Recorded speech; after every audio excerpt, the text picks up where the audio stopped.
Hey folks, this is Manuel from Steadybit. In today's video, we want to cover how easily you can do chaos engineering in containerized environments with Steadybit. For that, we have the container extension ready for you that you can use in containerized environment, for instance, running at Docker, or whenever you're using container orchestration platforms like Kubernetes.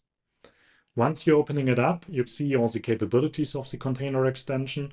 Actually, it's automatically discovering all the containers that you have deployed in your environment and then support chaos engineering attacks for those, like blocking the traffic or stressing resources like CPU or memory. And now jumping over to the platform, we see that we have round about 100 containers running in our environment. And I can jump into the Explorer to understand how these containers are actually distributed in my system and correlate that with, for instance, Kubernetes data or cloud providers data. In this case, I see all my containers belonging to specific deployments, and then I'm able to color based on the host to see which of the containers is well distributed and which ones are only deployed on a single host. I can also use the experiment editor in Steadybit to easily create an experiment just by using drag and drop.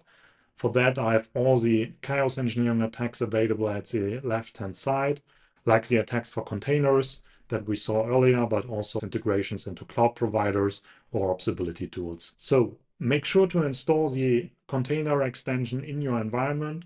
For that, we have, for instance, Helm charts that you can simply use to install it in a managed or unmanaged Kubernetes environment. And whenever you are using Kubernetes, make also sure to install additional extension like the host and Kubernetes extensions.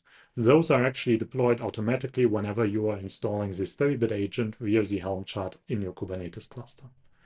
So looking forward to your feedback. Check it out and take care.